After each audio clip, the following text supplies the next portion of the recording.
To access the timecard screen, we can go to Timecard Transactions. On this screen, we can add manual entries, verify original entries, and also make some general schedule settings, such as adding partial adjustments, applying compensatory or neutral time, among other options. First, what we see when accessing this screen is a period to select, to filter the timecard screen.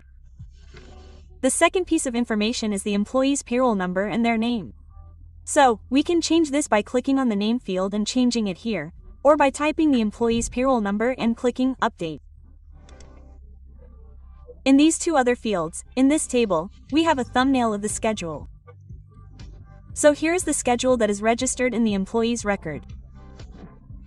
On this screen, we can make some edits and view some general information. First, here we can add manual entries, that is, I can complete here from 8 a.m. to 12 p.m., from 1 p.m. Here we put the reason for the manual entry. And here we can also put the same reason. Then just click on Finish. We can save it here in the upper right corner, on this blue button, and this manual entry will already be included. If we hover the mouse over this pencil, the reason appears. Other information that we can also see is from the original entries. In this case, I have these entries made by the employee's central system and this entry made by the virtual time clock. If I right-click on this entry, we can see some settings that we can make. Specifically for this entry here, we can display the location on the map, since it was made by getting the employee's location from the central systems application. So, we can see it here and the address as well.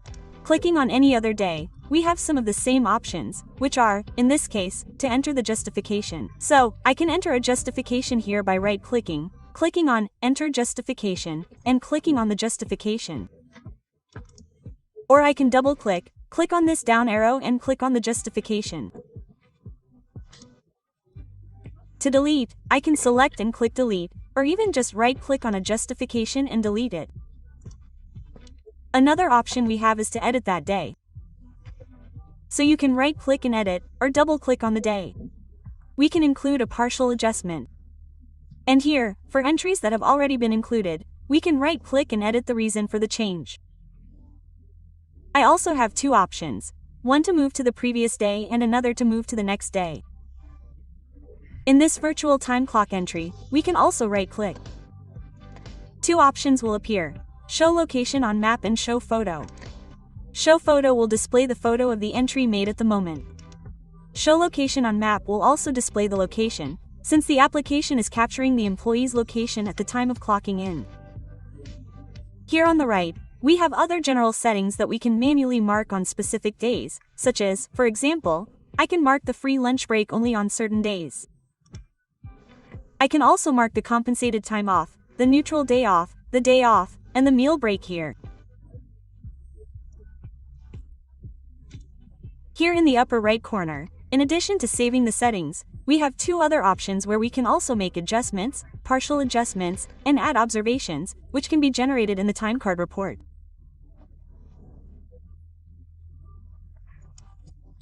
So I can include an observation here on the 8th.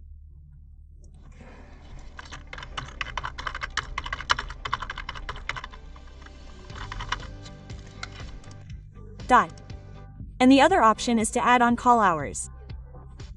We can also do this directly on the timecard screen or directly on the schedule of that specific employee.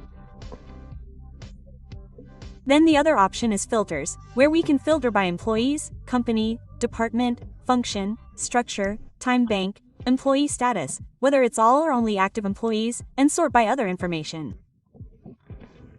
To generate these timecards, we can access the calculation reports screen. On this screen, we access the print button and select the timecard. We can print. We open it here and we can see that our observation has been included in Jonathan's timecard, as added previously. In this video, we learned a little about the timecard screen and some edits we can make there. See you in the next videos. Until later.